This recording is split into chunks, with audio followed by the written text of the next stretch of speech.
This is Ryan Elliott for Boxing Social in association with Betfred. First one of the year. Delighted to be back, joined by Lee McGregor. Lee, how are you, mate? How was Christmas?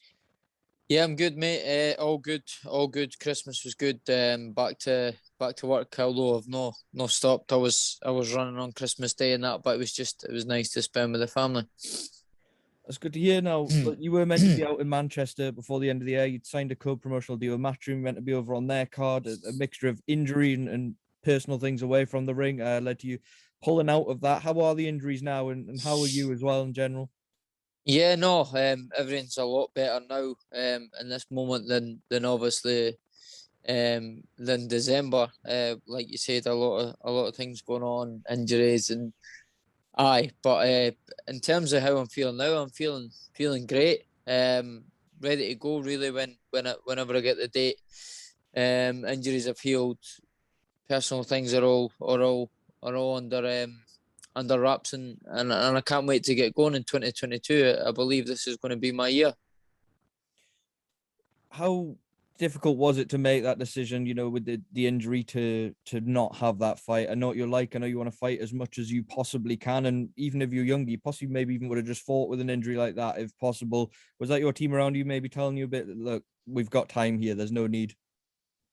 Yeah, of course. That's why I honestly, genuinely do believe that I've got the best team possible around me, and in every single department. In terms of my boxing team, Ben Davison, Lee Wiley, Barry Smith, everyone down on that side in the MTK Performance Gym, and then I've got Dan Lawrence takes care of my S&C, all my strength and conditioning. I've got my management MTK Global, and then I've got my co-promoters in Probellum, and obviously, like you said, signed a co-promotional deal with Matchroom. So in terms of my career and that, like I couldn't ask for a better team to guide me, and yeah, that we all made the decision. It was. I wasn't possible to fight. Do you know what I mean? Although, like you said, if it was up to me, you probably maybe go in there and try and fight with an injury. But I'm learning all the time. I'm gaining more experience as I get through these years as a professional, and I do believe I'm in a very good position now in terms of mindset, experience, decision making. Everything is just getting better and better all the time. Educating myself, and I've got the best, like I said, best people around me to keep me right and give me that advice on improving myself. We know there's no January boxing in the UK. How soon are you going to be back though, Lee? Yeah, I want to be the first shows available in February. I think that's what my team are working on. We're hoping to get out as soon as possible. Although because we know that obviously I think the Cash Farooq rematch is getting spoken about, and there's talk that that's going to be April time sometime. So I want one before that, and it's all systems go. Although if I didn't get one before, I'm ready. I'm in camp. I'm in London now. I have been. I've been in training camp. Although I had the little, like I said, the little blip in December. I'm fit. I'm ready. My mind's focused on April. It's the biggest fight in my life. It's life changing, and whether we get one before that in February, with a defence of the Abgarian Armenian kid who I was scheduled to fight, then so be it. But like I said, leave that to my team, and I just need to see what happens. But the main fight for me this year is Cash Farouk. When we spoke to you at the sort of back end of last year, you were in a bit of a position where you had two big fights in front of you. There's the Cash Fruit rematch being spoke about, but the Maloney eliminator as well. We know there'd been purse bids as an IBF eliminator for that. Just to get your take on what happened there with Jason Maloney, because there's been sort of different reports on what Yeah. went on. Can you clear this up why it won't be Maloney?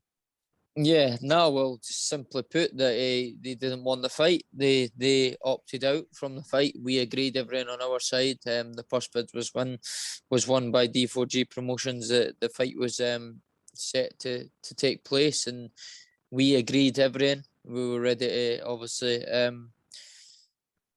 aye, we're ready to go. And I heard back that they decided to opt out from the fight for whatever reason. I don't know, but it was everyone was accepted on our side, and it was actually Maloney's lot who didn't take the fight. So, which I'm gutted about. These are the fights I want. I want these big fights. I believe he's a world level fighter. I believe I'm there now. I'm knocking on that door, and these are the fights that I want to have to prove that to anyone who doesn't believe that.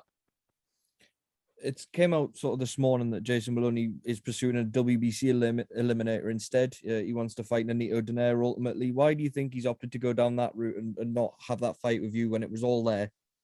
Yeah, and I can't understand it because it's one of them. It's a big risk. Well, I say very little reward. It's a big reward because he's obviously going to be next in line to fight for the world title. But then you can look at it from their point of view. In their eyes, he beats me. He's then going into fight Inoue, who's just been knocked out of. So it's quite pointless maybe in their eyes. But it was a great fight. It was a great fight on paper for the both of us, and whatever reason they chose, it was their reason. But I just want to make that point that everyone was agreed on our side, and we were well up for the fight, and still will be if that happens again, or any negotiations or anything gets ordered again. Then we'll be ready to go. I want to fight these top guys. You said it's looking like it's we cash Farooq in April. Both of you made no secret that you think you'll cross paths again since the first fight. How much bigger a fight is this now, and how much better a fighter do you think you are as well? Oh, it's huge. It's a massive fight, and one that just really gets my stomach going every time I think about how big it is. And these are the nights you dream about as a kid, and these are the fights you want to be involved in. So it's like I said, it's a massive fight, and how much I've improved massively since then, and I'm going to show that in the rematch. Although people have seen glimpses, there's so much more to show, and that's why I am really excited for the rematch. I wanna prove any doubters wrong, and yes, it's one that's really got me up for it in training, and that's why I'm training the way I am. I'm sacrificing the way I am. I'm dedicating myself to this. I'm literally living, breathing boxing 24/7. If I'm not training in the gym, I'm studying outside it how I can improve myself, and watching videos on boxing, educating myself on performance, recovery, everything. Literally, it's not just in the gym and then it's away you go. It's I'm constantly trying to better myself, and having these big fights in the horizon is making that easy for me. You mentioned this fight is the kind of fight that gives you that feeling in your stomach. The first fight was a good, close, competitive fight. People on Cash's side were thinking maybe he'd done enough to win it. People on your side thought you'd done enough to win it. Does that give you fuel knowing that you have the chance to put it beyond reasonable doubt this time? They can leave no debate. Yeah, I do. I want to get that. That is one of the reasons why. Obviously, I'm really up for the rematch. No, just that. Like, it's a massive fight, and like you said, the first fight had so many split opinions, which obviously shows you how good and close a fight it was. So, listen, the boxing fans, they want to see the best fights, and us fighters should want to be involved in the best fights, and that's something I certainly want to do, and I have done since a very first time professional. I've not backed down from any challenge, and I never will. I've been through so much more in my life, so much harder times, darker times, and so getting in there with anybody that weighs the same as me is no problem at all, because I believe I can beat all these guys. Just a couple of things away from yourself, Lee. I want to ask you about Josh Taylor. Josh, someone you know as well as anybody, your friend, your idol, stablemate, whatever you want to call him. Last year was the year of upsets. We were talking about certain fights happening. Fighters just kept getting knocked off. Josh has got this fight with Taylor-Catterall. You know him. I know Josh fairly well. I'm guessing there's absolutely no chance he's looking beyond Taylor-Catterall. No, definitely not. He's in the gym. I see him. We're seeing him in the gym every day. Yeah, he's pushing himself, and he's preparing how he always does. He trains like a demon, and that's exactly what he's doing. And he's full focus on Taylor-Catterall, and he said it even personally to myself. Like, this is the biggest fight of Jack's career. He's been in that position before. He's been in Jack's shoes, and it's a very, he's very, very hungry. And Josh has been there, but he's still got that hunger because he's got these massive fights ahead as well. And none of these fights are going to happen if obviously he slips up and Jack comes in and beats him in February. And that's why he's not cutting any corners, because he knows that will stop him from achieving so much more than what he already has achieved. So he's certainly not overlooking him. In terms of how you think that fight will gel, you mentioned it there. It's the biggest fight in Jack Catterall's career, biggest opportunity you can ever possibly have, an undisputed title fight. How do you expect the fight to kind of play out, Lee? I think, to be honest, I think Jack will be a bit like, I don't want to say freeze, but I think he will be shocked with the crowd in Scotland, the hostile atmosphere, realisation of who's in front of him, how he knows how good Josh Taylor is. But I just mean, like, when his moment's away and he knows that boy's going to be unleashed on him in a couple of seconds. I think all that will maybe play a part in the fight, and I wouldn't be surprised if Josh really does a job in a very devastating fashion. But it's exciting, and it's all these fights we get excited for because you just want to know what happens. It's anticipation, and that's why it's one that I'm looking forward to. Josh is obviously alongside you in the gym, but it's a very busy gym you got down there at the minute. I want to ask you about what it's like to have that blend of world champions. You know, you've got the likes of Lee Wood around as well, but you got the young fighters. You've had the McCormacks around. You got Mark Dickinson as well. What's it like in there right now? No, it's brilliant. We're a solid team, and we all get along with each other. We all push each other on, and it's brilliant talent to be alongside, because, like I say, we're all bringing each other on, and we're all on the same mindset, like, for in terms of training and drills and everything like that. We all get the way Ben trains us.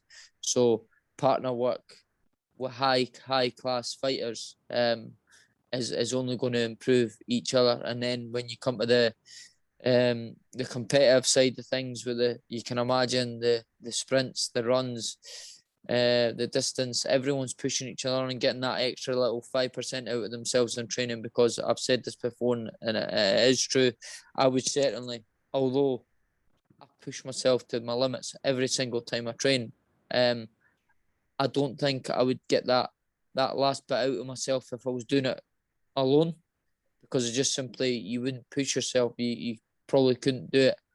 But having people alongside you, I can guarantee you'll get that extra 5-10% out of yourself. So it's good on that side of things. And then, like I said, partner work and drills and having some the top class fighters to do it alongside is amazing for us all, really.